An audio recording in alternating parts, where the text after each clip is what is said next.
يا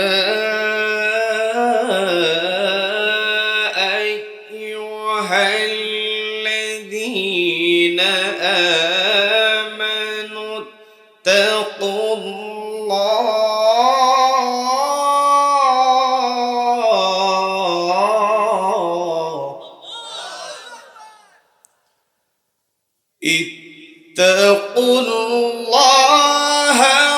وكونوا مع الصادقين.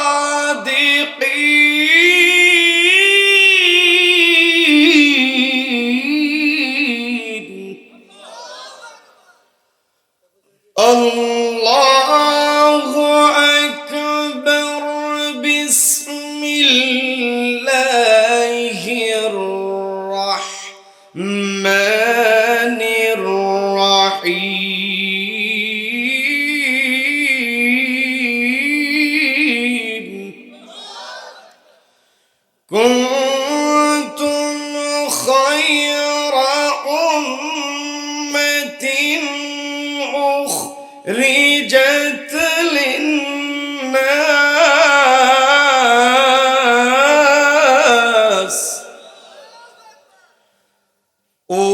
أخرجت للناس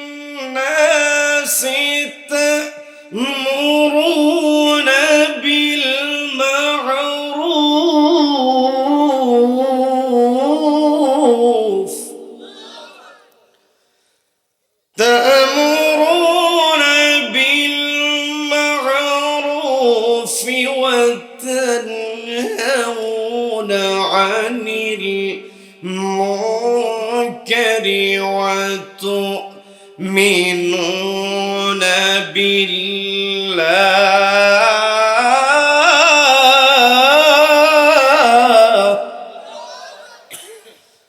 الله أكبر. بسم الله الرحمن الرحيم.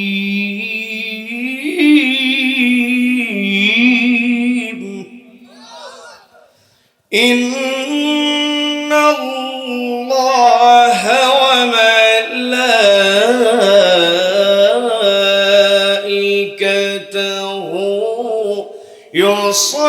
يصلون على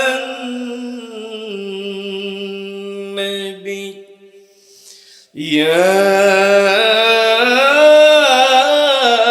أيها الذين آمنوا صلوا عليه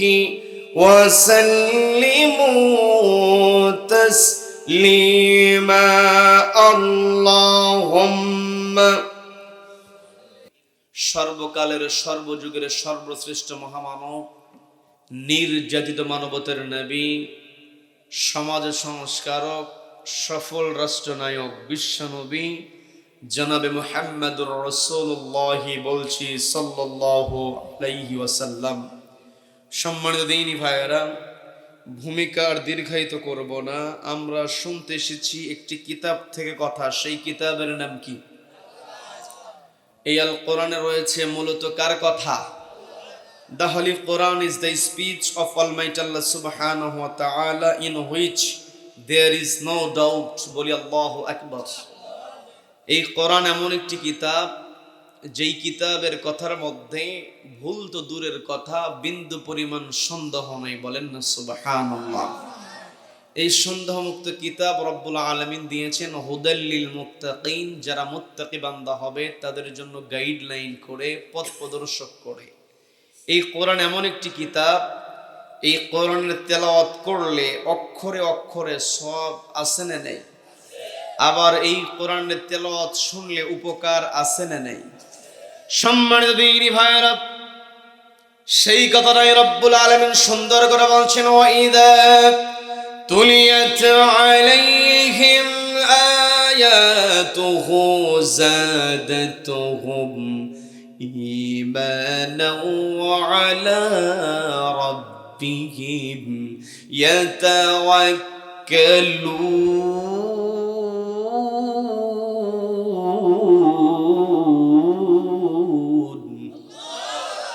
আল্লাহ বলছেন ওয়াইদা তুলিয়াত আলাইহিম আয়াতুহু, যখন মুমিন বান্দার সামনে কোরআন থেকে তেলাওয়াত করা হয়, যাদাতহুম ঈমানা, ঈমানটাকে বহুগুণে একজন বৃদ্ধি করে দেন তিনি কে? যখন কোন মুমিন বান্দার ঈমানটা বৃদ্ধি পেয়ে যায়, ওয়া আলা রাব্বিহিম ইয়াতাওয়াক্কালুন, মুমিন বান্দা কেবলমাত্র আল্লাহর উপরে তাওয়াক্কুল করে। বলেন সুবহানাল্লাহ। আমাদের ঈমান বৃদ্ধি পাক, আমরা আল্লাহর উপরে তাওয়াক্কুল করি, এই আশা আমাদের অন্তরে আছে না নাই? আল্লাহ রাব্বুল আলামিন আমাকে আপনাকে এমন একটি কিতাব দিয়ে দিলেন, এই কিতাব হচ্ছে নির্ভুল কিতাব। মানব জীবনে চলার জন্য যা যা দরকার সবকিছু রব্বুল আলামিন তিবিয়ানান লিকুল্লি শাই, সবকিছু রব্বুল আলামিন কোরআনের মধ্যে কোড করে দিয়েছেন। The complete code of life. আমার আপনার ব্যক্তিগত জীবন, পারিবারিক জীবন, সামাজিক জীবন, রাষ্ট্রীয় জীবন, আন্তর্জাতিক অঙ্গন কেমন করে চলতে হবে, কোরআনের মধ্যে সেই বিধান আছে না নাই? রব্বুল আলামিন এই বিধান দিয়েছেন। আল্লাহ বলছেন হুদাল লিল মুত্তাকিন, এই কোরআনটা হলো মুত্তাকিদের জন্য গাইডলাইন। আবার রব্বুল আলামিন একই সূরার মধ্যে একই কথা বলছেন হুদাল লিন্নাস, এই কোরআনটা হলো মানব জাতির জন্য পথ প্রদর্শক। এই কোরআন যেখানে মেনে চলা হবে, সেখানে মুসলিম হোক অমুসলিম হোক সবাই শান্তিতে থাকবে। কি কথা বলেন? কি কথা বলেন? আল্লাহ বলছেন হুদাল লিল মুত্তাকিন, মুত্তাকি বান্দারা এই কোরআন মেনে চলবে। যখন কোরআন মেনে চলতে পারবে, হুদাল লিন্নাস, তখন মানুষকে তারা সঠিক পথে পরিচালিত করতে পারবে। এই কোরআনের মধ্যে রব্বুল আলামিন আমার আপনার মর্যাদার কথা বলে দিয়েছেন। পৃথিবীতে যত সৃষ্টি আছে, প্রত্যেকটা সৃষ্টির উপর আমাকে আপনাকে শ্রেষ্ঠ বানিয়েছেন একজন, তিনি কে? রব্বুল আলামিন সুন্দর করে বলছেন ওয়ালাকাদ কাররামনা বনি আদম ওয়া হামালনাহুম ফিল বাররি ওয়াল বাহরি ওয়া রাযাকনাহুম মিনাত তাইয়্যিবাত।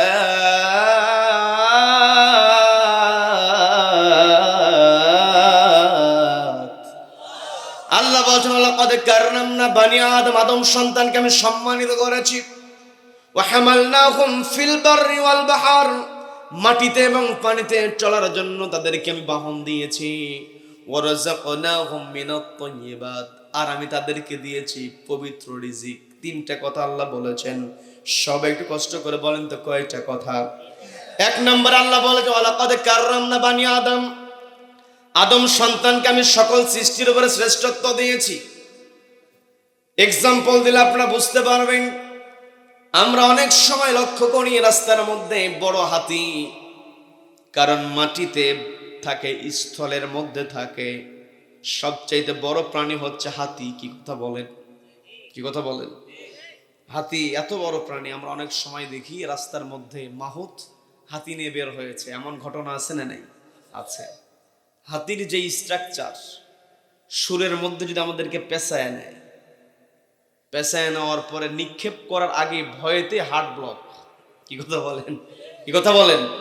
আবার হাতির যে মোটা মোটা পা, ওই পায়ের নিচে যদি আমার আপনার মাথাটা পড়ে যায়, পটকার মতো ফুটে যাবে। কি কথা বলেন?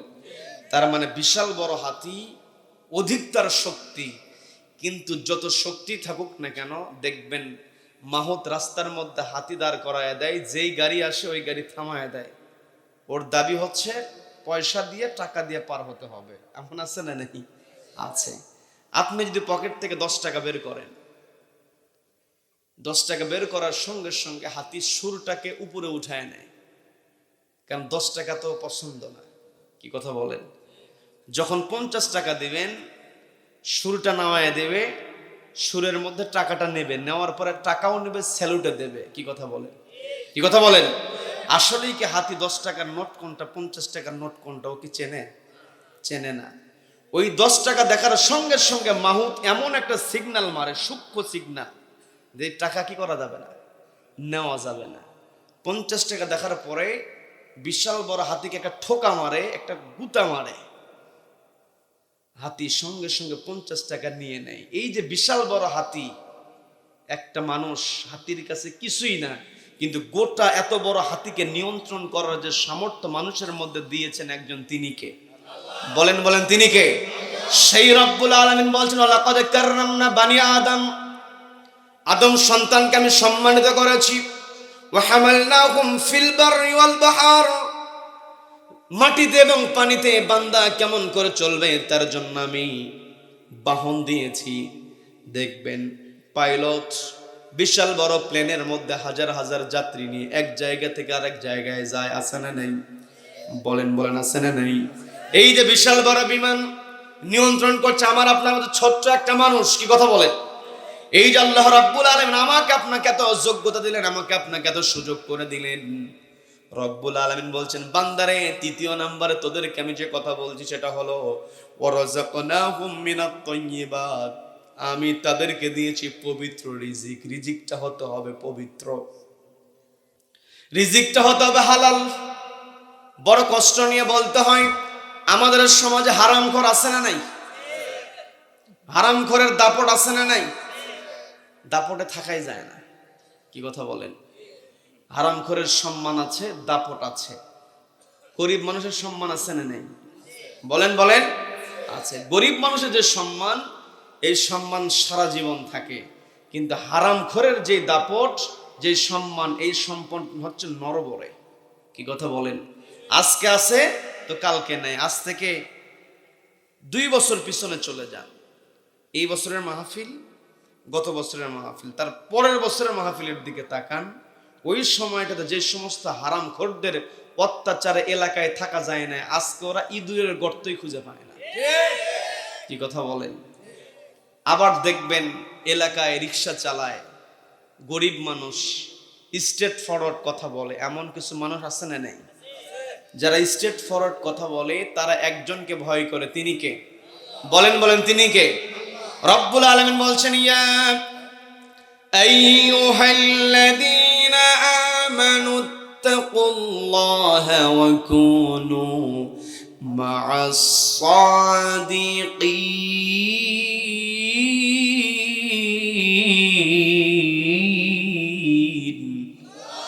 আল্লাহ বলছেন, ইয়া আইয়ুহাল্লাযীনা আমানু, ওহে যারা ঈমান আনয়ন করেছে, ইত্তাকুল্লাহ, আমি আল্লাহ আমাকে ভয় করো, ওয়া কুনু মা'আস সাদিকিন, সত্যবাদীদের সঙ্গে হয়ে যাও।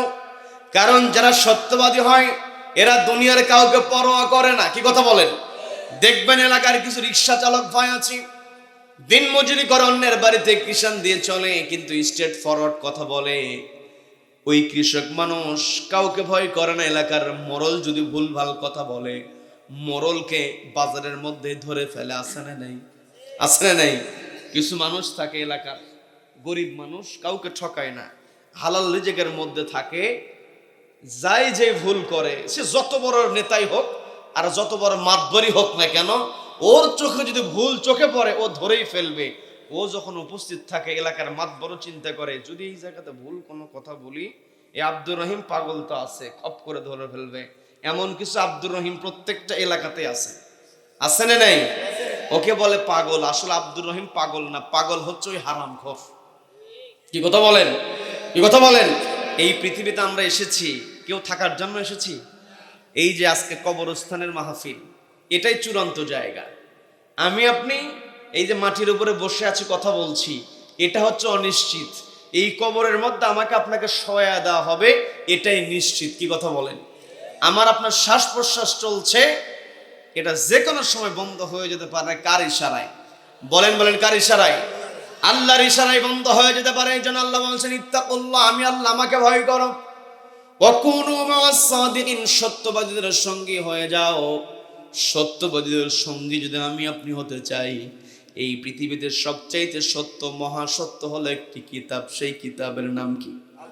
বলেন বলেন, সেই কিতাবের নাম কি? তার মানে আল কোরআন যার কাছে আছে ওই ব্যক্তি সবচাইতে বড় সত্যবাদী, কি কথা বলেন? যার কাছে কোরআন নাই সে নিজেকে সত্যবাদী দাবি করতে পারবে না। যার কাছে কোরআন আছে সে নিজেকে সত্যবাদী দাবি করবে। এটা আমার কথা নাই, কার কথা? বলেন বলেন, কার কথা? আল্লাহ রাব্বুল আলামিন এই সত্য কিতাবটা দিয়েছেন। এই কিতাবকে সামনে রেখে আমার আপনারা জীবন যাপন করতে হবে। আল্লাহকে ভয় করে সত্যবাদীদের সঙ্গে যদি আমরা হতে পারি, আমাদেরকে কাজ করতে হবে 2টা। সবাই একটু কষ্ট করে বলেন তো, কয়টা কাজ? রব্বুল আলামিন সুন্দর করে বলছেন, কুনতুম খায়রা উম্মাতিন উখরিজাত লিন নাসি তা'মুরুনা বিল মা'রুফি ওয়া তানহাউনা আনিল মুনকারি ওয়া তু'মিনুনা বিল্লাহ।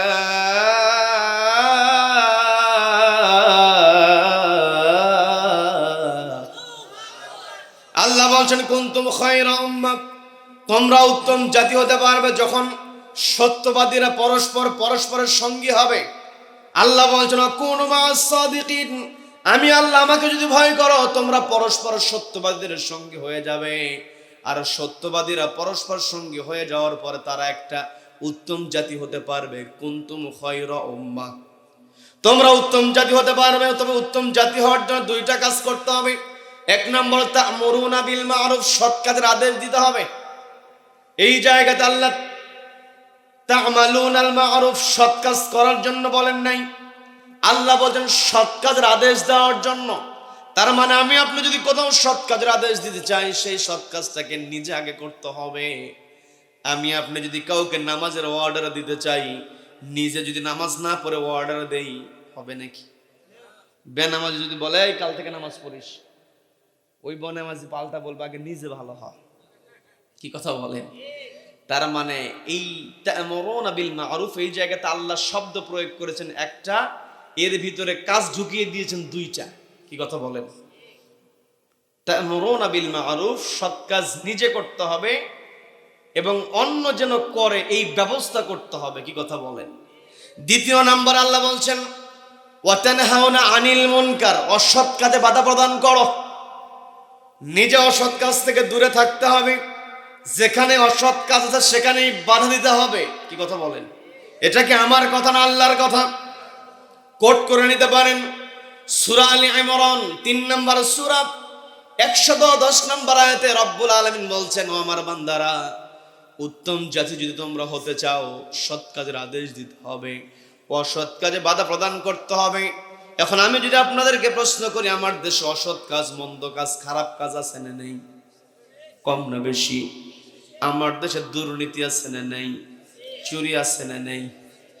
শিক্ষিত বাড়ছে না কমছে? বলেন, জোরে বলেন। দুর্নীতি বাড়ছে না কমছে? শিক্ষিত বাড়ছে, দুর্নীতিও বাড়ছে। কিন্তু কথা তো এমন হওয়া উচিত ছিল না। কথা হওয়া উচিত ছিল শিক্ষিত বাড়ছে, দুর্নীতি কমছে। কষ্ট নিয়ে বলতে হয়, যে যত বড় শিক্ষিত সে তত বড় চোর। কি ভয় পাচ্ছেন নাকি?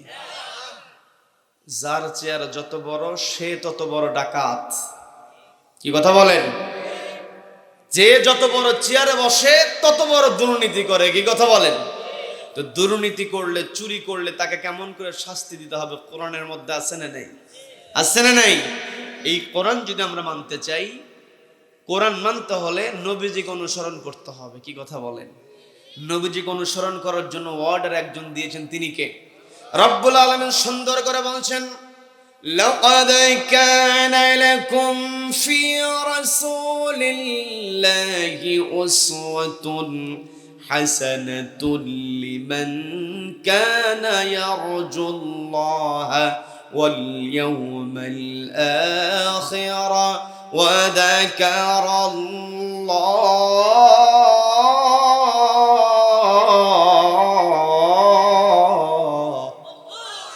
আল্লাহ বলেন লাকাদ কানা লাকুম ফি রাসূলিল্লাহি উসওয়াতুন হাসানাহ, রাসূলের মধ্যে আমি তোমাদের জন্য রেখে দিয়েছি উসওয়ায়ে হাসানাহ, উত্তম আদর্শ। নবীজির আদর্শ আমাকে আপনাকে মানতে হবে, ম্যান্ডেটরি। নবীজির আদর্শের বাহিরে গেলে পার কোনো সুযোগ নেই। নবীজিকে আমরা আদর্শ মানি। আমরা যদি দাঁড়িয়ে রাখি, এই যে আমি আপনি মুখে দাঁড়িয়ে রেখেছি, একমাত্র দাঁড়ি নবীজি রেখেছেন বলে আমরা রেখেছি। কি কথা বলে? এই যে মাথায় টুপি দিয়েছি, নবীজি টুপি ব্যবহার করেছেন। আবার লম্বা জামা পরেছি, ঢিলে ঢালা পোশাক পরেছি। নবীজি লম্বা জামা পরেছেন, ঢিলে ঢালা জামা পরেছেন বলে আমি আপনি নবীজিকে ভালোবেসে অনুসরণ করে লম্বা জুব্বা পরেছি, মাথায় টুপি দিয়েছি, দাড়ি রেখেছি। এগুলো তো আমাকে আপনাকে অবশ্যই করতে হবে। তবে শুধুমাত্র দাড়ি রাখাই যে নবীজির সুন্নাত তা নয়। যখন কোনো চোর চুরি করবে, বিচারকের দায়িত্ব হলো নবীজিকে অনুসরণ করে নবীজি যেমন চুরির বিচার করেছেন, চোর চুরি করলে নবীজি ফয়সালা দিয়েছেন, চুরি করেছো তো হাত কেটে ফেলে দাও। অর্ডার আছে না নেই? নবীজির দরবারে বিচার এসেছে, বিরক্ত হচ্ছেন নাকি? নবীজির দরবারে বিচার তাহলে একজন মহিলা চুরি করেছে, মানে চুন্নি চুরি করেছে। মহিলা বললে আমরা কি বলি? চোর বলি না চুন্নি বলি? নবীজির দরবারে মহিলার নামে বিচার এসেছে। নবীজি তথ্য সংগ্রহ করলেন, স্বাক্ষর গ্রহণ করার পরে নবীজি যখন দেখলেন সত্যি মহিলা চুরি করেছে, নবীজি বললেন হাত কেটে দাও। যখন সম্ভ্রান্ত ঘরের মহিলা ছিল, বনু মাখজুম গোত্রের মহিলা, সম্ভ্রান্ত ঘরের লোকজনের টাকা পয়সা কম না বেশি? বলেন বলেন, কম না বেশি? টাকা পয়সা বেশি থাকলে বিচার উল্টানোর চেষ্টা আমার দেশে আছে না নেই?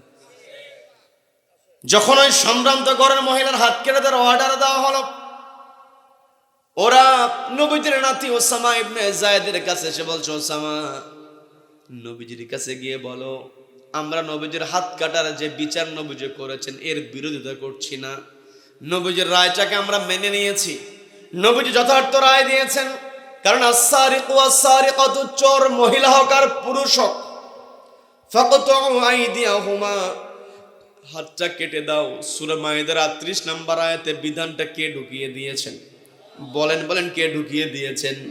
ওরা বলছে, ওসামা, নবীজির অর্ডার, নবীজি হাত কাটার জন্য অর্ডার দিয়েছেন, এই অর্ডারের বিরোধিতা আমরা করছি না, তবে তোমার কাছে অনুরোধ করছি নবীজিকে গিয়ে একটু বলো আমরা নবীজির কাছে আমরা প্রস্তাব পাঠিয়েছি, তুমি যাই নবীজিকে এই কথাটা বলবে যে আমরা এই রায়টাকে মেনে নিয়েছি, রায়ের বিরোধিতা আমরা করছি না, তবে আমরা চাচ্ছিলাম, আমাদের তো অর্থ করে অভাব নাই, নবীজি যে রায়টা দিয়ে দিলেন আমাদের ঘরের মহিলার হাতটা যদি কেটে ফেলে দেওয়া হয়, বংশের মহিলার হাত যদি চুরির জন্য কেটে ফেলে দেওয়া হয়, বংশের মান থাকে নাকি? বলেন বলেন, মান থাকে নাকি? বংশের মান থাকে না। এই জন্য বলছেন নবীজি যত জরিমানায় ধার্য করুক না কেন, আমরা জরিমানা দিয়ে আমাদের মহিলার হাতটাকে রক্ষা করতে চাই। যখন নবীজির কাছে এই কথা বলা হয়েছে, নবীজি প্রস্তাবের শোনার সঙ্গে সঙ্গে নবীজির চেহারাটা লাল হয়ে গেল। ফরসা মানুষ যখন মেজাজ খারাপ হয়, ওই ফরসা মানুষের চেহারা দেখলেই বোঝা যায় ফরসা মানুষ রেগে যাওয়া মানে তো চেহারা লাল হয়ে যাওয়া। কি কথা বলেন?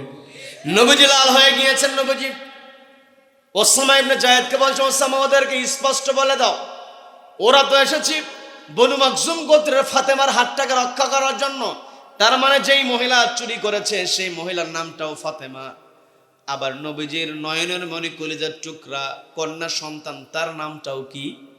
বলেন বলে, কি নাম? নবীজি বলছেন, ওসামা, তুমি ওদেরকে স্পষ্ট বলে দাও, এই জায়গাতে যদি বনু মাখজুম গোত্রের ফাতেমা না হয়, আমার মেয়ে ফাতেমা হতো, আমি নিজে আমার মেয়ের হাতটা কেটে দিতাম। বলেন আল্লাহু আকবার, বলেন আল্লাহু আকবার। তার মানে চোর চুরি করলে বিচারকের জন্য সুন্নাত হলো, বিচারকের চেয়ারে যে বসবে, আমি আপনি যেমন দাঁড়িয়ে রেখে দিয়েছি, বিচারক যখন বিচারকের চেয়ারে বসবে, ওই বিচারকের জন্য বিচারের মধ্যে সুন্নাত হলে চোর চুরি করলে হাত কেটে দাও। কি কথা বলেন? কি কথা বলেন? আমার দেশে যে সমস্ত দুর্নীতিবাজ অফিসারেরা দুর্নীতি করে, ওদেরকে হাত কেটে দেওয়া হয়? হাত কেটে দেয় না। যদি শাহজাদপুরে দুর্নীতি করে, যদি প্রমাণ পাওয়া যায়, শাহজাদপুর থেকে ট্রান্সফার করে ওই টাঙ্গাইলের মধুপুরে পাঠায় দেয়। কি কথা বলেন? চুরি করেছে কুমিল্লার মুরাদনগরে, প্রমাণিত হয়েছে, 2 মাস সাময়িক বরখাস্তে ছিল, 3য় নাম্বার মাসে গিয়া শাহজাদপুরে অফিস শুরু করে দিয়েছে। এমন বিচার আছে না নাই? বিচার আছে না নাই? আজকে যদি শুধুমাত্র ওই দুর্নীতিবাজ অফিসারদের দুর্নীতি প্রমাণ হওয়ার পরে ট্রান্সফার নামক খেলা না খেলে, কোরআনের বিধানের আলোকে একটা দুর্নীতিবাজের দুর্নীতির কারণে ওই বাইতুল মোকাররমের সামনে কিংবা সুপ্রিম কোর্টের সামনে একটা দুর্নীতিবাজের হাত যদি কেটে দেওয়া হতো, আর মিডিয়ার মাধ্যমে গোটা দেশে যদি প্রচার করা হতো, একটা দুর্নীতিবাজকে শায়েস্তা করলে দেশের বাকি দুর্নীতিবাজগুলো এক রাতের মধ্যে ভালো হয়ে যেত। কথা বলেন ঠিক কিনা? এই কথা বললেই হুজুর খারাপ। হুজুর এক দাওয়াত দিলাম, গুরুস্থানের ওয়াজ করবে, একটু দিলটা নরম করে কান্নাকাটি করে আমাদের এখানে একটু মোনাজাত করে জান্নাতে পাঠায়া দিবে, কিন্তু হুজুর এসে শুরু করে দিয়েছে হাত কাটার ওয়াজ। এমন কথা বলার লোক আছে না নেই? আসলে হুজুররা কখনো হাত কাটার ওয়াজ করে না, হুজুররা কথা বলে একটি কিতাব থেকে। সেই কিতাবের নাম কি? বলেন বলেন, সেই কিতাবের নাম কি? আজকে আমরা গোরস্থানের মাহফিলে বসেছি। এই গোরস্থান হচ্ছে আমাদের চূড়ান্ত জায়গা। পৃথিবীতে আমরা অনিশ্চিত গন্তব্যে আছি, নিশ্চিত গন্তব্য শুরু হবে কবর থেকে শুরু। কবর হচ্ছে আখিরাতের বাস স্ট্যান্ড। কি কথা বলেন? যদি আমরা বাসের সঙ্গে যদি তুলনা করি, বাসে উঠতে গেলে আপনারা চলে যান সরিষাকোলে, ওখানে তো কাউন্টার আছে, আছে না? ওখান থেকে ধরতে হয়। ঠিক তেমনই কবর থেকে আখিরাতের গন্তব্যের শুরু হয়ে যায়। সেই কবরস্থানের উন্নতি কল্পে আমরা মাহফিলে বসেছি। এই কবর হচ্ছে চূড়ান্ত জায়গা। এই কবরে যাওয়ার পরে কোরআনের সঙ্গে যদি আমার আপনার সম্পর্ক থাকে, তাহলে এই কোরআন পাখি হয়ে আমার আপনার বুকের উপরে বসবে। যতক্ষণ না পর্যন্ত আমার আপনার ফায়সালা না হবে, ততক্ষণ পর্যন্ত মুনকার নাকিরের সামনে থেকে এই কোরআন পাখির আকার ধারণ করে যাবে না। বলেন আল্লাহু আকবার। তার মানে ওই কবরে যাওয়ার পূর্বে কোরআনের সঙ্গে সম্পর্ক করে মুনকার নাকিরের সামনে কোরআনের সুপারিশ নেওয়ার দরকার আছে না নেই? এই কোরআনের সুপারিশ আমার আপনার তখনই হবে, আল্লাহ আমার আপনার দায়িত্ব দিয়েছেন দুইটা। বলেন কয়টা? এক নম্বর হলো সৎ কাজের আদেশ দেওয়া, দ্বিতীয় নম্বর হলো অসৎ কাজে বাধা প্রদান করা। নবীজি বলছেন, মান রাআ মিনকুম মুনকারান, যখন তোমরা কোনো মুনকার কাজ দেখবে, খারাপ কাজ দেখবে, ফালিগাইরহু বিয়াদিহি, সেটা হাত দ্বারা প্রতিহত করবে। ফাইন লাম ইয়াস্তাতি ফাবিলিসানিহি, হাত দ্বারা প্রতিহত করতে না পারলে মুখ দ্বারা বলবে। যদি মুখ দ্বারাও বলতে না পারো, ফাইন লাম ইয়াস্তাতি ফাবিকলবিহি, অন্তর দ্বারা ঘৃণা করবে। তবে জেনে রেখে দিও, যালিকা আদআফুল ঈমান, এটা হচ্ছে সবচাইতে দুর্বল ঈমান। তার মানে যেই ব্যক্তি অন্যায়ের প্রতিবাদ করতে পারে না, ও যত ভাবি দেখাক, ওর ঈমান হচ্ছে দুর্বল। কি ঈমান? বলেন বলেন, কি এমন ঈমান? দুর্বল মানতে কি? একেবারে দুর্বল। দাঈফুন শব্দের অর্থ হচ্ছে, আমার কথায় কি বিরক্ত হচ্ছেন? বিরক্ত হচ্ছেন? উঠতে দেরি হয়েছে, নামতেও দেরি হবে। সবাই থাকবেন তো? থাকবেন তো? দেখি তো কারা কারা চলে যাবেন। একের সব শ্রোতা, বারে শ্রোতা সব মনোযোগী বলি আলহামদুলিল্লাহ, বলি আলহামদুলিল্লাহ। দাঈফুন শব্দের অর্থ হচ্ছে দুর্বল, আর আদআফ মানে হচ্ছে অধিক দুর্বল, সর্বোচ্চ দুর্বল। ইসমে তাফদিলের সিগা। যারা আরবি ব্যাকরণ বোঝেন, আরবি কাওয়ায়েদ যাদের জানা আছে, তারা বুঝবেন ইসমে তাফদিল। যারা ইংরেজি বোঝেন তাদেরকে বলি এটা হচ্ছে সুপারলেটিভ ডিগ্রি। এখন কিছু কিছু মুরব্বী বলতেছে, কিসের ইসমে তাফদিলের সিগা, আবার কিসের সুপারলেটিভ ডিগ্রি, হুজুর আবার কি শুরু করলো? আপনারাও বোঝেন কোনটা সুপারলেটিভ ডিগ্রি, কোনটা নরমাল, যেটা এটা আপনারাও ভালো করে বোঝেন। কিন্তু হয়তো বিদ্যালয়ে যাওয়ার সুযোগ আপনাদের হয় নাই, এই জন্য আপনারা বুঝছেন না। কিন্তু প্রয়োগ সবারই আছে। গুড মানে ভালো, গুড মানে কি? বলেন তো, গুড মানে কি? ভালো। যদি আরেকটু ভালো হয় তাহলে বলে বেটার। দুইটা হলে, দুইটা যদি একই হয়, তখন দুইটার মধ্যে বলছে এটাই বেটার হবে, বলে না এরকম? মানে দুইটাই ভালো, কিন্তু দুইটার মধ্যে এটা ভালো হবে। আবার সবচাইতে ভালো হচ্ছে বেস্ট। সবচাইতে ভালো কি? বেস্ট। Good, better, best. এই বেস্টটাকেই বলা হয়, এই ফর্মটাকে ইংরেজিতে বলা হয় সুপারলেটিভ ডিগ্রি, আরবিতে বলা হয় ইসমে তাফদিল। এই জায়গাতে নবীজি বললেন দাঈফুন মানে দুর্বল, আদআফু মানে তো সবচাইতে দুর্বল। তার মানে যেই ব্যক্তি অন্যায়ের প্রতিবাদ করতে পারে না, এর ঈমান হচ্ছে সবচাইতে দুর্বল। কি কথা বলেন? কিন্তু দেখবেন প্রতিবাদ করে না, ও বলে আর এই ভেজালের মধ্যে আমি নাই, আমি আমার মতো চলি, নিজে বাঁচলে বাপের নাম, আমি এগুলোর মধ্যে নাই। এমন ভাব নিয়ে চলে মনে হয় জান্নাত থেকে আসছে, আবার জান্নাতে গিয়ে ঢুকবে। কি কথা বলেন? কি কথা বলেন? অথচ আল্লাহর হাবিব বললেন, যে অন্যায়ের প্রতিবাদ করতে পারে না, ওর ঈমান সবচেয়ে দুর্বল। আজকে অন্যায়কারীর সংখ্যা কম, অন্যায়কারীকে সহ্য করার লোকের সংখ্যা বেশি। কি কথা বলেন? একটা চাঁদাবাজকে যদি একদিন শায়েস্তা করা হয়, আর একটা আসার সাহস পাবে না। কিন্তু আমরা সেটা করি না। বলে নিজে বাঁচলে বাপের নাম, নিজে বাঁচলে বাপের নাম কথা বলার সুযোগ ইসলামে নাই। নিজে বাঁচলে বাপের নাম কথা বলার সুযোগ ইসলামে নাই। কই হুজুর আপনি এখন এই ছোট মানুষ এত বড় কথা বলছেন, এতদিন তো এই কথা কেউ বলে নাই। যদি নিজে বাঁচলে বাপের নাম সুযোগ যদি ইসলামে থাকতো, নবীজিকে মক্কা থেকে মদিনায় হিজরত করতে হতো না। যদি নিজের নাম বাঁচলে বাপের নামে সুযোগ হতো, নবীজিকে বলা হয়েছিল তুমি তোমার মতো একা ইবাদত করো, তোমাকে কেউ কিছু বলবে না, আমাদের বিরুদ্ধে কোনো কথা বলবে না, তোমার মতো তুমি চলো, আমাদের মতো আমি চলি। যদি আমাদের বিরুদ্ধে কোনো কথা না বলো, তুমি যদি চাও তোমাকে মক্কার সবচেয়ে সুন্দর নারী দেওয়া হবে, তোমাকে সবচেয়ে সুন্দর বাড়ি বানিয়ে দেওয়া হবে, তোমাকে সম্পদের পাহাড় দেওয়া হবে, তবে শর্ত হলো তুমি তোমার মতো একা ইবাদত করবে, আমাদের বিরুদ্ধে কোনো কথা বলবে না। নবীজি বললেন আমার এক হাতে যদি সূর্য এনে দেওয়া হয়, আর এক হাতে যদি চন্দ্র এনে দেওয়া হয়, এগুলোকে আমি প্রত্যাখ্যান করব। আমার যে দায়িত্ব, লা ইলাহা ইল্লাল্লাহ, আল্লাহর বিধান ছাড়া কোনো বিধান চলতে পারে না, এই দাওয়াত থেকে আমি বিন্দু পরিমাণ পিছপা হব না। বলেন আল্লাহু আকবার। এই কথাগুলো আমাকে আপনাকে বুঝতে হবে। এই পৃথিবীতে আল্লাহ আমাকে আপনাকে প্রতিনিধি করে পাঠিয়েছেন। আজকে কোরআন সামনে পেয়েছি, কিন্তু সন্তানকে ফিজিক্স পড়ায়, কেমিস্ট্রি পড়ায়, ম্যাথ পড়ায়, বায়োলজি পড়ায়। এই তো জানুয়ারি মাস, প্রত্যেকটা ঘরে ঘরে পিতামাতা তার টেনশন কোন মাস্টারের কাছে দেব। কি কথা বলেন, যে কার কাছে দিলে ভালো ইংরেজি পড়াবে। আমার কথা মনে বিরক্ত হচ্ছেন আপনারা? কে ভালো ইংরেজি পড়ায়, কে ভালো গণিত পড়ায়, এই খোঁজ আছে। কিন্তু ঘরের পাশে হুজুর কোরআন পড়াতে পারে, হুজুরের কাছে দেয় না, বলে প্রাইভেটের চাপে কোরআন শরীফটা আপাতত বাদ রাখছি। বলে না, ওটার দরকার নেই, ওটার দরকার নেই। কোরআনের সঙ্গে সম্পর্ক নাই। সন্তান ডাক্তার হয়, কিন্তু ডাক্তার হয়ে হয় কসাই। কি কথা বলেন? কোরআনের সঙ্গে সম্পর্ক না রেখে শুধু ফিজিক্স পড়াইছে আর ম্যাথ পড়াইছে, ফিজিক্স ম্যাথ পড়ে ছেলে ইঞ্জিনিয়ার হয়েছে। কোরআনের সঙ্গে সম্পর্ক নাই, অন্তরে আল্লাহর ভয় নাই, সন্তান ইঞ্জিনিয়ার হয়েছে, তবে রডের বদলে বাঁশ দেওয়া ইঞ্জিনিয়ার। কি কথা বলেন, আছে না নাই? ব্রিজ তৈরি করে, রডের বদলে বাঁশ দেয়। বিল্ডিং তৈরি করে, রডের বদলে বাঁশ দেয়। এমন ঠিকাদার আছে না নাই? আজকে যদি কোরআনের বিধান থাকতো, যেই ইঞ্জিনিয়ার রডের বদলে বিল্ডিং করত, যেই ইঞ্জিনিয়ার রডের বদলে বাঁশ দিয়ে বিল্ডিং করার পরে সিগনেচার করত, আর যেই ঠিকাদার দায়িত্ব, ওই ঠিকাদারের হাত কেটে দেওয়া হতো। কি কথা বলেন?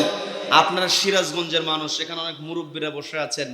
জহুরুল নামে একজন ঠিকাদার ছিল, সৌদি আরবে গিয়া একটু 19-20 করেছিল। জিয়র রহমান তখন ক্ষমতায় ছিল। মুরব্বীরা এখানে আছেন, সম্ভ্রান্ত মানুষ। জিয়র রহমান বললেন আমার দেশের সম্ভ্রান্ত মানুষ, তার হাত যদি কেটে দেওয়া হয় তাহলে তো কেমন হয়। তো সৌদি সরকার জিয়র রহমানকে সম্মান দিতেন, একটাই কারণ, তিনি সংবিধানে ঢুকিয়েছেন আল্লাহর প্রতি আস্থা, বিসমিল্লাহির রহমানির রহিম। কি কথা বলেন? কি কথা বলেন? সেই জিয়াউর রহমান যখন অনুরোধ করলেন, বলছেন আপনি যত অনুরোধই করেন না কেন, শাস্তি দিতেই হবে, অন্তত হাত না কাটলেও একটা আঙ্গুল কাটতে হবে। ওই জহুরুলের মরার আগে ওই কাটা আঙ্গুল নিয়েই কবরে যেতে হয়েছে। কি কথা বলেন? আল্লাহ তাকে মাফ করুন, তার বিরোধিতা করছি না, এক্সাম্পল দেওয়ার জন্য বললাম। পরবর্তীতে হয়তো আল্লাহর কাছে তাওবা করলে আল্লাহ ক্ষমা করতে পারেন, কিন্তু শাস্তি পেতেই হবে। আজকে আমার দেশে যদি এইরকম শাস্তি থাকতো, তাহলে প্রত্যেকটা বিল্ডিং এর জন্য যে বাজেট হয়, একটা বাজেটে 3টা বিল্ডিং হয়ে যেত। কি কথা বলেন? এই কথাগুলো বললেই বলে এই হুজুরেরা খারাপ, এই হুজুরেরা খুব নীতির কথা বলে, এই হুজুরেরা শুরু করে দিয়েছে রাজনীতি। এমন কথা বলার লোক আছে না নাই? আসলে এই কোরআনটাই তো হচ্ছে মেইনলি রাজনীতির কিতাব। কি কথা বলেন? আমার কথা ভিন্ন দিকে নেবেন না। মুসলিম হিসেবে আপনাকে আমি জানিয়ে দেই, কোরআনের যে নীতি আছে, এই নীতির চাইতে শ্রেষ্ঠ নীতি পৃথিবীতে আরেকটাও হতে পারে? হতে পারে?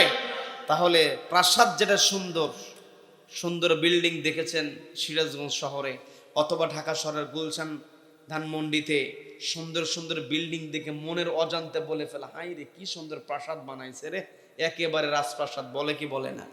আসলে কি ওই প্রাসাদে রাজা থাকে?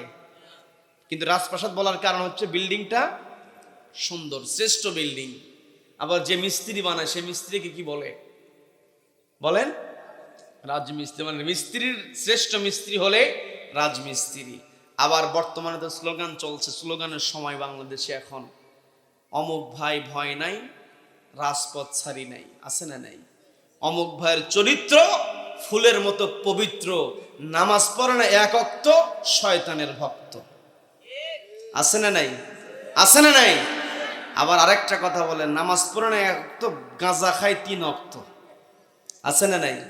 আছে না নাই? বলে যে অমুক ভাই ভয় নাই, রাজপথ ছাড়ি নাই। রাজপথ, ও তো রাজপথে থেকে কিন্তু বলে না, ও কিন্তু রাজপথে থেকে বলে না, ও বোঝাতে চায় যে সর্বোচ্চ পথে, যে যত বড় পথই হোক না কেন, সর্বোচ্চ পথেও আপনার সঙ্গে আছি। বড় পথ বোঝানোর জন্য বলা হয় রাজপথ, সুন্দর বিল্ডিং বোঝানোর জন্য বলা হয় রাজপ্রাসাদ, আবার শ্রেষ্ঠ মিস্ত্রি বোঝানোর জন্য বলা হয় রাজমিস্ত্রি। আবার একটা হাঁস আছে বড় হয়, কি হাঁস বলেন বলেন? মানে হাঁসের মধ্যে শ্রেষ্ঠ হাঁস রাজহাঁস। তাহলে হাঁস শ্রেষ্ঠ হয়ে যদি হয় রাজহাঁস, প্রাসাদ শ্রেষ্ঠ হয়ে যায় যদি রাজপ্রাসাদ, মিস্ত্রি শ্রেষ্ঠ হয়ে যদি হয় রাজমিস্ত্রি, তাহলে কোরআনের নীতি শ্রেষ্ঠ হয়ে এটাই হবে রাজনীতি। কথা বলেন ঠিক কিনা?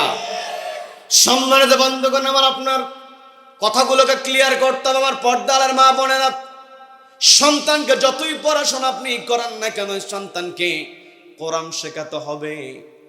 কোরআন শেখানোর সুযোগ আছে, সন্তানকে কোরআন শেখানো হচ্ছে না।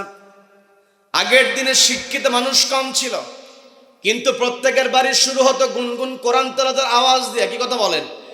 মেয়ে দেখতে গেলে মেয়েকে জিজ্ঞাসা করতো কোরআন পড়তে পারে কিনা। কি কথা বলেন? কোরআন শরীফ না পড়লে দাদিরা মজা করে বলতো, এই গেদি, গেদি বলেন আপনাদের দিকে, যে গেদি তুই কোরআন পড়তেছিস না। যখন শ্বশুর বাড়ির লোকজন দেখতে আসবে, কোরআন পড়তে না পারলে বিয়েই হবে না, এমন কথা দাদিরা মজা করে বলতো। কি কথা বলেন? কি কথা বলেন? আগের দিনে সার্টিফিকেট ছিল না, কিন্তু প্রত্যেকের ঘরে কোরআন পড়ার মানুষ ছিল, যার কারণে এলাকায় শান্তি ছিল।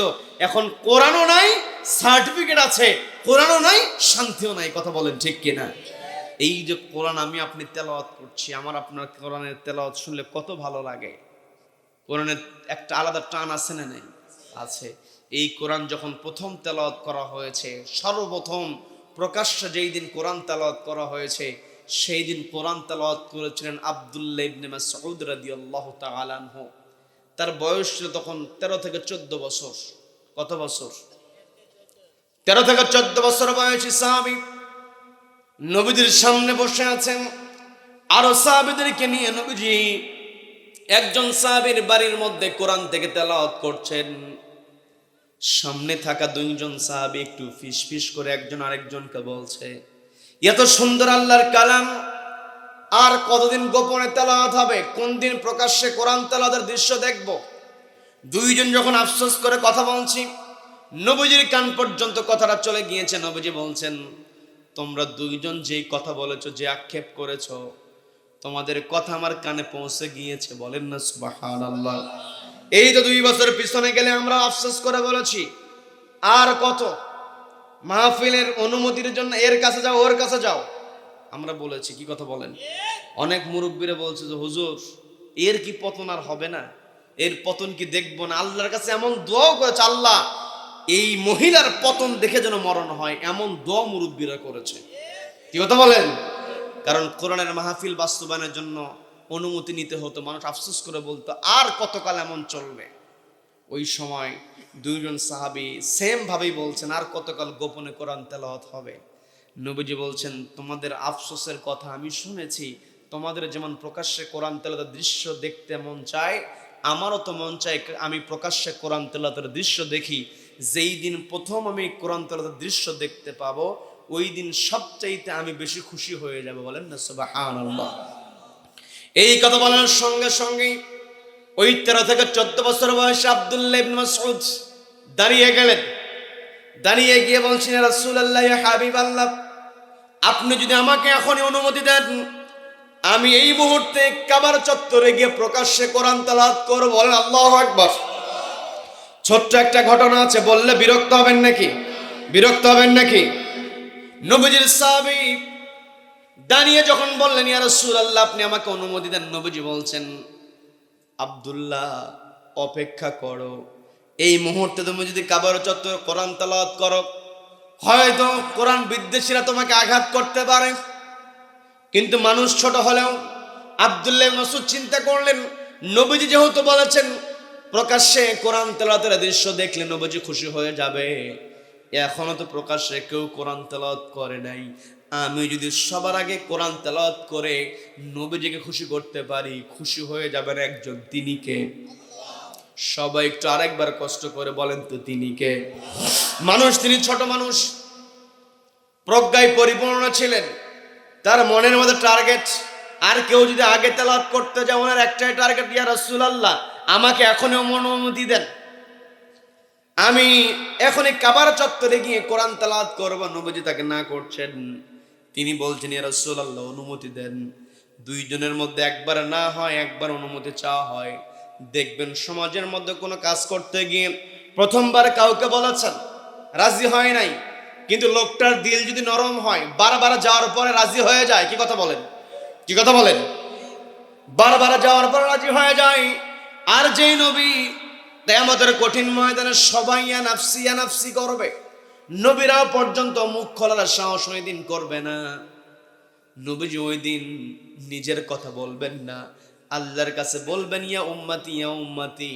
তার মানে নবীজির অন্তর উম্মতের জন্য ভালোবাসা, মহাব্বত আছে না নাই? বলেন বলেন, আছে না নাই? নবীজি একটা পর্যায়ে যখন বারবার চাওয়া হয়েছে দয়ার নবী, মায়ার নবী, নবীজি হলেন আমাদের জন্য রহমত, শুধু আমাদের জন্য নয়, গোটা জগতে যত সৃষ্টি আছে প্রত্যেকটা সৃষ্টির জন্য নবীজি হলেন রহমত। বলেন না সুবহানাল্লাহ? সেই কথাটাই রব্বুল আলামিন বলছেন, ওয়ামা আরসালনাকা ইল্লা রাহমাতান লিল আলামিন।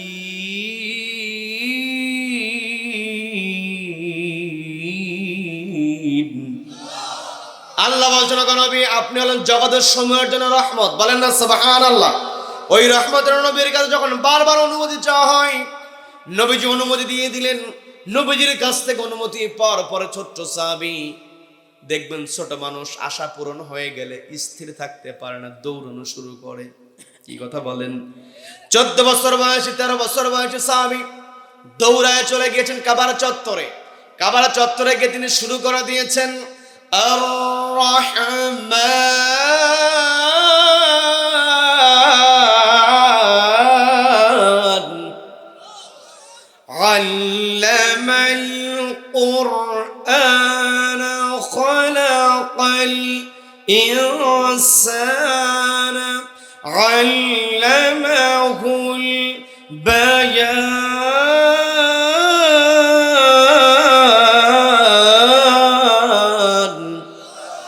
কাবার চত্বরে ছোট্ট সাহাবী যখন সূরা রহমান থেকে তেলাওয়াত করছে, সূরা রহমানের মধ্যে একটা আকর্ষণ আছে না নাই? বলেন বলেন, আকর্ষণ আছে না নাই? এমন আকর্ষণ রব্বুল আলামিন সূরা রহমানের মধ্যে ঢুকিয়ে দিয়েছেন, বারবার শুধু শুনতেই মন চায়। কোরআনের যে কোনো আয়াত কখনো পুরাতন হয় না, বারবার শুনতে মন চায়। কি কথা বলেন? কাবার চত্বরে সর্বপ্রথম কোরআনের প্রকাশ্য তেলাওয়াত এর আগে কেউ শোনে নাই। কোরআনের তেলাওয়াত শোনার সঙ্গে সঙ্গে আশেপাশের যে মানুষগুলো ছিল সবাই তাদের কাজকর্মগুলো বন্ধ করে আব্দুল্লাহ ইবনে মাসউদের চতুর্পাশে দাঁড়িয়ে গিয়েছে। চাতক পাখির ন্যায় তাকিয়ে তাকিয়ে কোরআন শুনছে। কোরআনের মধ্যে আকর্ষণ আল্লাহ ঢুকিয়ে দিয়েছেন। কোরআন যত শুনবেন ততই মধুর লাগে। কি কথা বলেন? কি কথা বলেন? কোরআন কখনো পুরাতন হয় না। বিরক্ত হচ্ছেন? বিরক্ত হচ্ছেন? আলোচনা চলবে, চলবে। কতক্ষণ? সারা রাত, সারা রাত, সারা রাত। বক্তা কাত, বক্তা কাত হয়ে পড়ুক আর সোজা থাকুক। এই কোরআনের কথা শুধুমাত্র সারা রাত হবে না, যতদিন পর্যন্ত পূর্ব দিগন্তে সূর্য উদিত হয়ে পশ্চিম আকাশে অস্ত যাবে ততদিন পর্যন্ত কোরআনের কথা হবে। কোন কোরআন বিদ্বেষী কোরআনকে থামাতে পারবে না। কারা কারা এই মতের পক্ষে আছেন দুহাত উঁচু করে আল্লাহকে দেখা।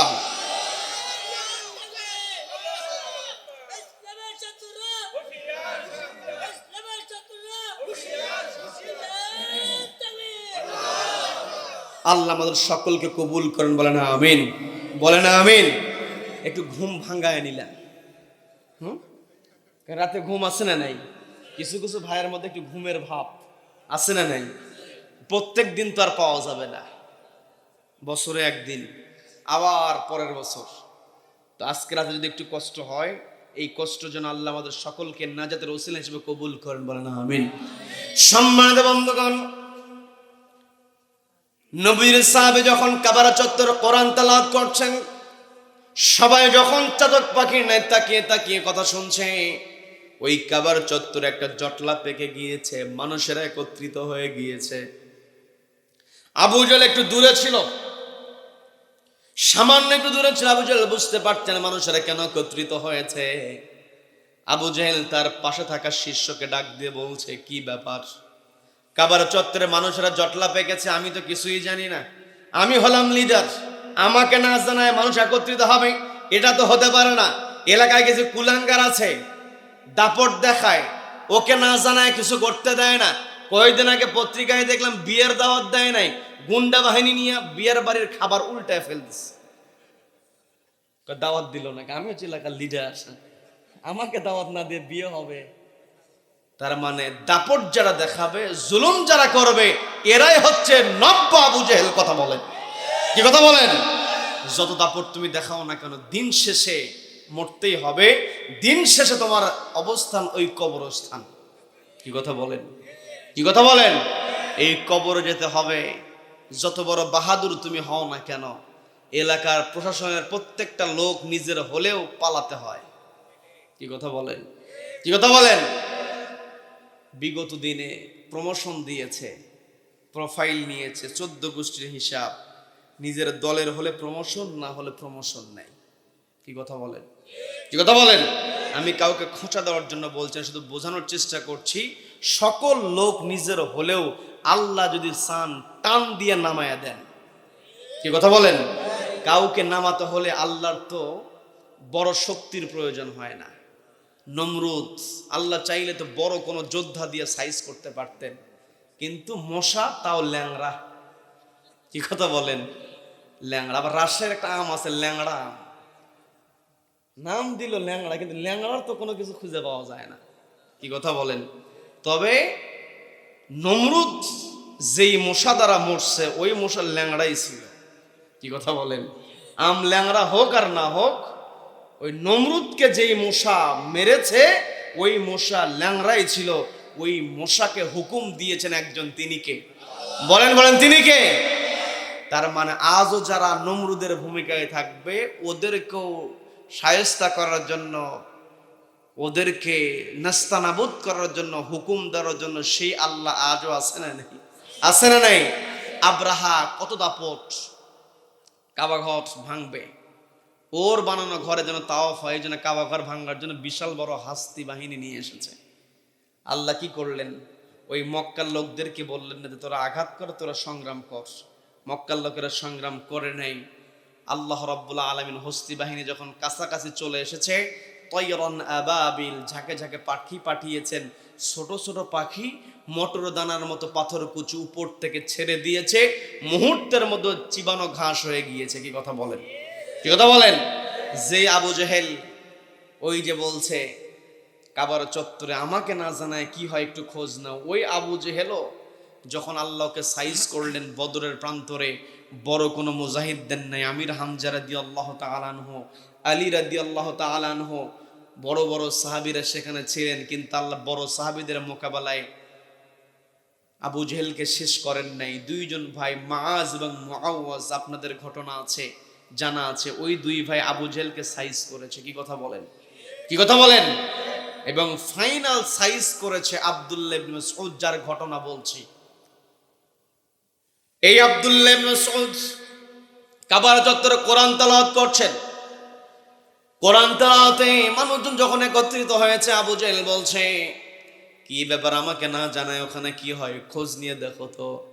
যাকে পাঠিয়েছে সে গিয়েছে, সেও কিছুক্ষণ দাঁড়িয়েছে, আবু জেহেলের কাছে আসলো।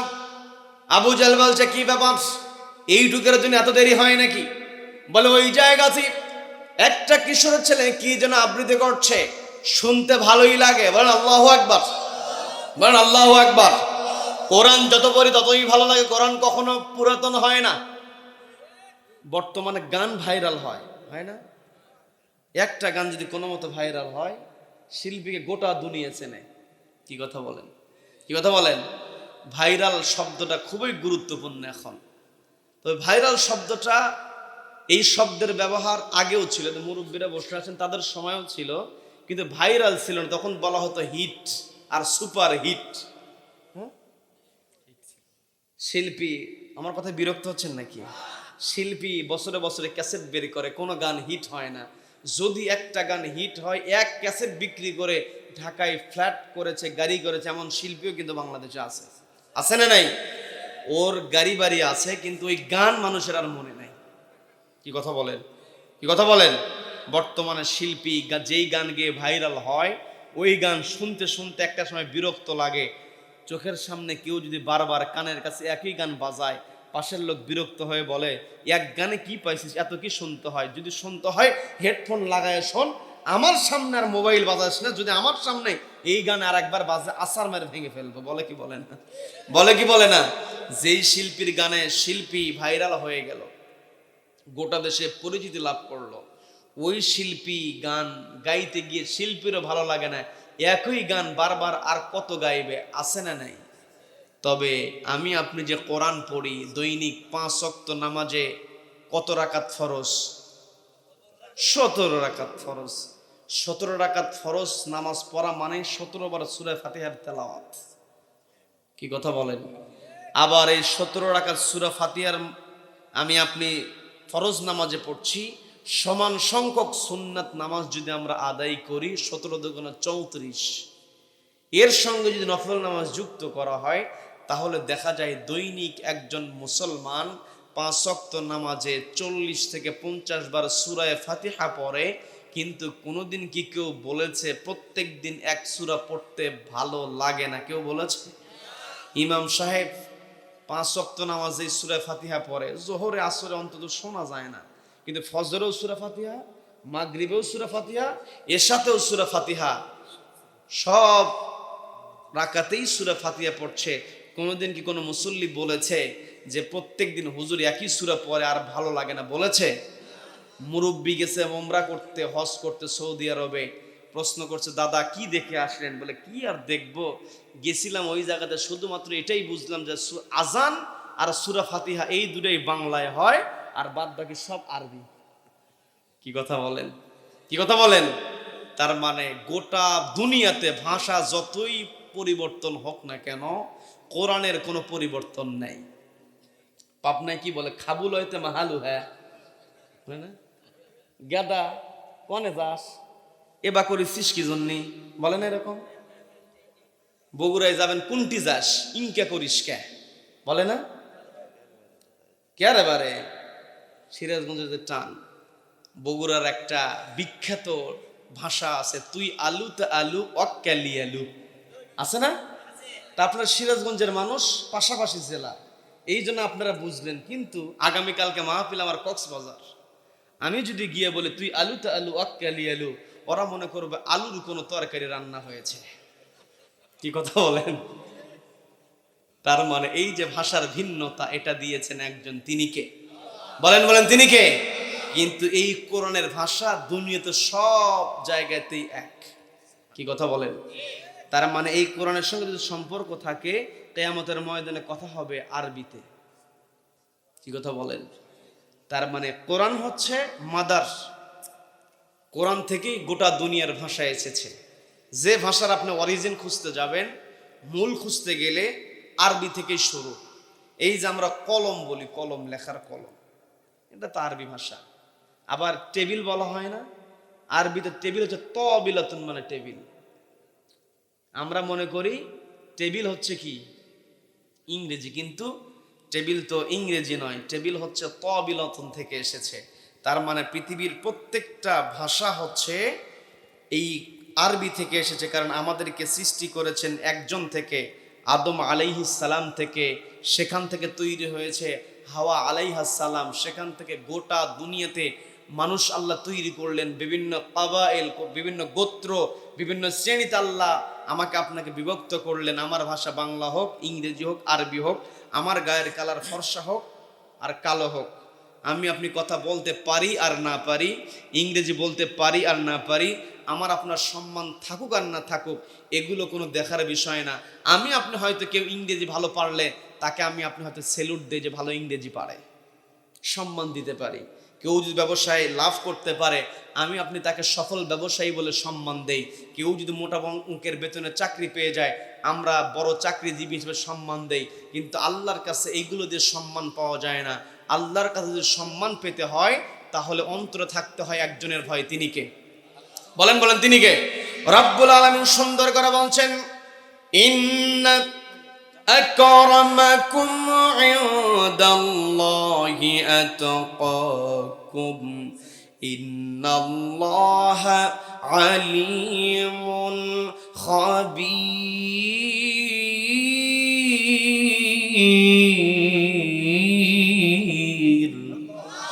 আল্লাহ বলছেন, ইন্না আকরামাকুম, নিশ্চয় তোমাদের তারাই সম্মানিত, ইনদাল্লাহ, আমি আল্লাহ আমার কাছে, আতকাকুম, তার তাকওয়া যত বেশি। তার মানে বেলাল রাদিয়াল্লাহু তাআলার নাম আমরা শুনেছি, বেলাল রাদিয়াল্লাহু তাআলার নাম আমরা শুনেছি। হয়তো দেখা যাবে এখানেও যদি বেলাল রাদিয়াল্লাহু তাআলার নামে কোনো মানুষকে খোঁজা হয়, এখানেও খুঁজে পাওয়া যেতে পারে। এমন কোনো ইউনিয়ন নাই যে ইউনিয়নে 5 জন বেলাল নেই। কি কথা বলেন? প্রত্যেক এলাকাতে বেলাল নামে কেউ না কেউ আছে। এই যে বেলাল নামটা রাখা হয়েছে, যেই বেলাল রাদিয়াল্লাহু তাআলাকে অনুসরণ করে ভালো রেখে ভালোবেসে বেলাল নামটা রাখা হলো, সেই বেলাল রাদিয়াল্লাহু তাআলার চেহারা কি সুন্দর ছিল? কালো মানুষ ছিলেন। বংশের কি বড় কোনো পরিচয় ছিল? ছিল না। বংশীয় পরিচয় ছিল না, চেহারা সুন্দর ছিল না, ঠোঁটগুলো ছিল মোটা, পা গুলো ছিল ফাটা। সেই বেলাল রাদিয়াল্লাহু তাআলা আনহুর সম্মান আমার আপনার চোখে, বাহ্যিক চোখে যেগুলো দিয়ে আমরা সম্মান দেই, এগুলোর কোনো কিছুই বেলাল রাদিয়াল্লাহু তাআলা ছিল না। কিন্তু অন্তরটা ছিল তাকওয়ায় পূর্ণ। বেলাল রাদিয়াল্লাহু তাআলা আল্লাহকে ভয় করেছেন, এই জন্য ওই বেলাল রাদিয়াল্লাহু তাআলাকে আল্লাহ এমন সম্মান দিলেন, নবীজি হলেন ইমাম, বেলাল হলেন মুয়াজ্জিন। বলেন না সুবহানাল্লাহ। তার মানে আমি আপনি যদি সম্মানিত হতে চাই, অন্তরে থাকতে হবে একজনের ভয়। তিনি কে? বলেন বলেন, তিনি কে? আমি আমার আলোচনার সূচনায় সূরা তাওবার 119 নম্বর আয়াতে কারিমা তেলাওয়াত করেছিলাম, যে আয়াত আল্লাহ বলছেন, ইত্তাকুল্লাহ, আমি আল্লাহ, আমাকে ভয় করো, ওয়া কুনু মা'আস সাদিকিন, সত্যবাদীদের সঙ্গী হয়ে যাও। আল্লাহকে ভয় করতে হবে, সত্যবাদীদের সঙ্গী হতে হবে। সত্যবাদীদের সঙ্গী হওয়া মানে হলো কোরআনওয়ালাদের সঙ্গী হওয়া। কি কথা বলেন? এই কোরআনের তেলাওয়াত প্রথমবার যখন কাবার চত্বরে তেলাওয়াত চলছে, আবু জেহেল বলছে, ওই কিশোরের ছেলে যে আবৃত্তি করছে, কিশোরের ছেলের পরিচয়টা কি? যখন বলা হয়েছে, জবাব দেওয়া হলো, ওই কিশোরের ছেলেকে তো তেমন চেনা যায় না, তবে দিনের অধিকাংশ সময় আব্দুল্লাহর পুত্রের সঙ্গে দেখা যায়। বলেন সুবহানাল্লাহ। আব্দুল্লাহর পুত্রের সঙ্গে দেখা যায়। এই কথা বলার সঙ্গে সঙ্গে আর কেউ বুঝতে না পারলে আবু জেহেল বুঝে ফেলেছে। কারণ নবী যখন রাতের বেলা কোরআন তেলাওয়াত করে, নবীজির ঘরের কোনায় দাঁড়িয়ে দাঁড়িয়ে আবু জেহেল কোরআন শোনে। কি কথা বলেন? রাতের বেলা ঘুমাবে, হঠাৎ যখন ওর মনে পড়েছে যে একটু পরে শেষ ওয়াক্তে তাহাজ্জুদ নামাজ যখন নবীজি পড়তেন, কোরআন তেলাওয়াত করতেন, ওই কোরআন তেলাওয়াত এত ভালো লাগতো, নবীজির ঘরের কোনায় দাঁড়িয়ে দাঁড়িয়ে আবু জেহেল কোরআন শুনতো, আবু জেহেল কোরআন বুঝতো, কিন্তু কোরআন মানতো না। কি কথা বলেন?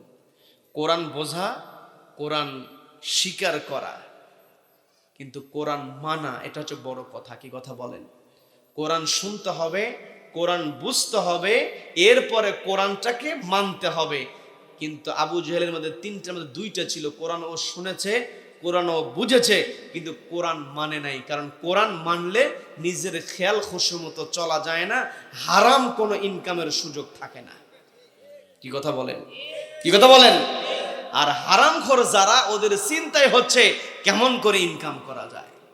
এই জন্য কোরআন সত্য বোঝার পরও আবু জেহেল যেমন মানতে চায় নাই, আজও পৃথিবীতে কিছু নব্য আবু জেহেল আছে, কোরআন সত্য, কোরআন বোঝে, কোরআন শোনে, কিন্তু কোরআনের বিধান বাস্তবায়ন হোক এটা চায় না।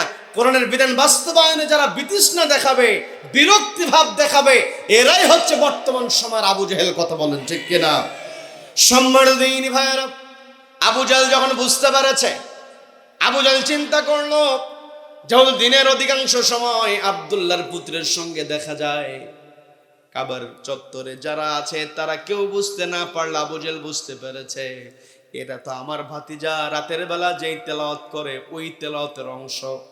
যেই তেলাওয়াতের দিনের বেলা আমি বিরোধিতা করি, রাতের বেলা নিজের মনকে আমি আটকা রাখতে পারি না, বিছানায় শুয়ে থাকতে পারি না, ভাতিজার ঘরের কোনায় দাঁড়িয়ে দাঁড়িয়ে কোরআন শুনি। আমি নেতা হয়ে যদি কোরআনের আকর্ষণ থেকে নিজেকে দূরে সরিয়ে রাখতে না পারি, এই আকর্ষণ যদি সাধারণ মানুষের মধ্যে চলে যায়, সাধারণ মানুষকে তো আর থামানো যাবে না।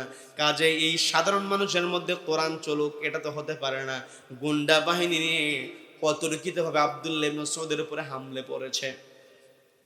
আব্দুল্লাহ ইবনে মাসউদ রক্তাক্ত হয়েছেন, মারতে মারতে এমন অবস্থা হয়ে গিয়েছে। আবু জেহেল তো বড় নেতা, আবু জেহেলের সামনে দাঁড়িয়ে কথা বলার সাহস তো সবার নাই। তবে মানুষের দেওয়ালে যখন পিঠটা ঠেকে যায়, জুলুম যখন বেশি হয়ে যায়, যত বড়ই জালিম হোক না কেন, মানুষ আর সহ্য করতে পারে না। এর প্রমাণ আমরা 2024 সালে পেয়েছি। প্রশাসনের প্রত্যেকটা জায়গায় নিজের পছন্দের মানুষ থাকা সত্ত্বেও আমরা দেখেছি সাধারণ মানুষ যখন দেখলো বেলকুনিতে শিশু পর্যন্ত গুলিবিদ্ধ হয়ে যায়। নিজের বাড়ির ছাদে আছে, সেখানেও গুলি আছে না নাই? আছে না নাই? যখন দেখলো এদের সীমা অতিক্রম হয়েছে, সাধারণ মানুষ আর ঘরে বসে নাই। আল্লাহ রাব্বুল আলামিন কাউকে যদি সাইজ করতে চান, ক্ষমতা থেকে যদি নামাতে চান, একটু আগে বললাম নমরুদকে মারা হয়েছে মশা দিয়া, আব্রাহাকে ধ্বংস করা হয়েছে পাথর কুচি দিয়ে, ছোট্ট ছোট পাখি দ্বারা, আবু জেহেলকে দুর্বল করে দেওয়া হয়েছে মাআজ এবং মুআওয়াজের দ্বারা। আর আমার দেশে যে লেডি ফেরাউন ছিল, ওকে শায়েস্তা করা হয়েছে নিরস্ত্র ছাত্র জনতাকে সামনের কাতারে দিয়ে। কথা বলেন ঠিক কিনা? তার মানে আমাকে আপনাকে এখান থেকে শিক্ষা গ্রহণ করতে হবে, যে যতবারই ক্ষমতাধর হোক না কেন, ক্ষমতা শেষ পর্যন্ত টিকায় রাখতে পারবে না। কারণ সকল ক্ষমতার মালিক একজন, তিনি কে? আল্লাহু আলা কুল্লি শাইইন কাদির।